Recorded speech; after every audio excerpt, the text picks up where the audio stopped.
Let's talk about my favorite function. Actually, I don't know. My favorite function is probably just the zero function. That's pretty dope, pretty simple.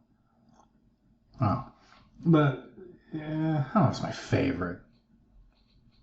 For calculus, hell yeah, it's my favorite. There it is. E to the x. E to the x. Huh? An exponential function. What's it look like? Something like this. It takes off, goes through 0, 1. You plug in 1, you get e. You plug in 2, you get e squared. You know what I mean? You know what I mean? You plug in e cubed, it's 3, you get an e cubed. So you get your y is equal to e to the x. Like that exponential function. You know how like money grows, compound continuously, shit like that. How things grow in biology. This exponential function. Now, you can go look in your textbook for the bullshit proof they give you. I'd give you the proof, but it begs the question. It's kind of a term that doesn't really prove anything. There's a whole long-winded way of going about this, and I don't know if I had the brain power to go through it. I don't know whether you'd truly appreciate it anyway, so I'm just going to jump over it and just tell you the answer to this. You know what the derivative of e to the x is? E to the x. The second derivative of e to the x is? E to the x. The nth derivative, as many as you want, e to the x. Dude, it's just resistance derivatives. It's like, get off. Get off me. You take an integral of e to the x. You go the opposite way. We get to this thingy. You'll know about that later. We'll start going I think of integration is up. I think of derivative is down. That's not correct. Just my stupid brain thinks of it that way. I think derivatives fall down. Like you lose powers. I think of integration, the next shit we do after this. To be up. Cool. We got it. Let's do something with it. But what? Actually, hold on. What does this mean? What's this mean? This derivative is equal to its freaking functional value? What this means is at this point. Shit. Not that point. Not that point. At that point, let's say 1. We get 1 comma e, right? And at this point right here, you get 2 comma e squared. Cool.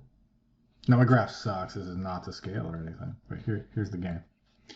If you were to say, what's f prime of 1? I'm like, bro, it's e. Because the slope of the tangent line is always equal to whatever the function is. Up here, the slope of the tangent line. The slope of that one there, that's e squared. It's the same thing as the functional value. That's what it means. It's the derivative and the function equal the same thing. Kind of a trick. It models its own slope of the tangent line. Neat. All right. I'm probably more amazed by it than any of you. You're like, come on, nerd. Please move. Let's go, nerd. So, let's say f of x is equal to 7e to the x plus 1. Let's go find a derivative. This is amazing. All right, so the 7 hangs out. What's the derivative of e to the x? You guessed it. No, it's the derivative of 1. Let's go. Let's go. Let's do another one. Let's mix some shit. Oh, let's call it something different. I can't call it f. I just wrote f. Let's write g of x. Let's get weird. Let's claim that we have this. Oh, let's do this. Let's do this. Let's go x to the 4th minus e to the x plus 2 all over 3.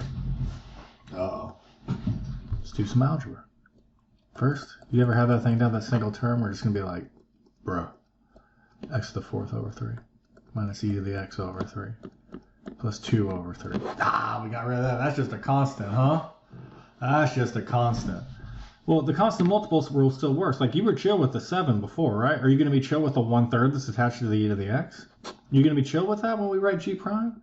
That there's a 1/3 times x to the 4th, so when the 4 falls to the front, we're going to get 4/3 x to the, and then x to the 3rd, right? And now the derivative on e to the x is just e to the x, so we're just going to be like, bro, maybe we call it 1/3. Maybe you just leave the 3 there because you're like, I don't give a shit. I don't give a shit. Maybe you like it better like this because nothing happens. And what's the derivative of a constant? Yeah, buddy. Yeah, buddy. That's how we do it. Now, I'm just going to throw it in. We always try and trick you with this shit. Y is equal to e to the 7th. What's the derivative? E to the 7th is a freaking number. It's a number. The derivative of a constant is always equal to 0. It's e to the x. There's not much to it. The derivative is just equal to its freaking self. Okay. Scribbling of a madman. Let's just try a couple more problems before we get out of here. Actually, I'm just going to do one. I just want to do one. If we're going to find f double prime of x, if f of x is equal to 3x minus 2 over x. No biggie. Let's go. So let's go find, let's write f first, because we're going to go to, like, I like to write it down.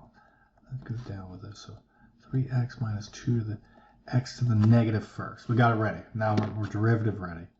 So we say, all right, f prime of x is equal to the slope of the line 3x is 3. Negative 1 falls to the front. And we're going to change that sign to a positive 2. Now don't forget to subtract the 1. Maybe you want to write it out like this. I don't know. I'm not sure who you are. All right, bro. Let's go. F double prime of x. Right above it in blue, that's derivative ready. That shit off to the right, no, not so much. So what's the derivative of 3? Gone. So with two derivatives, you can get rid of a line almost, huh? Two derivatives and the line just goes poof. That 3x we started off with, we keep losing those powers. But the x to the negative first, we're only growing that thing in the denominator, so our negative 2 is going to fall to the front. That's going to become a negative 4 times x to the negative third power. So we can say that this is equal to negative 4 over x cubed if you like. So any one of those would be sufficient. Make sure you know how to take your second derivatives. We want to create everything into a power rule if we can. So we know our power rule, we got our exponential rule. We're going to come back next. We're going to learn our product and our quotient. It's going to open up more doors. It's going to allow us to do any problems. You can take a derivative on pretty much anything. So the games are afoot. I will see you in the next one with stuff that is much more calculus based. I'm lying. It's all going to be algebra with a little teeny tiny bit about what's calculus in it.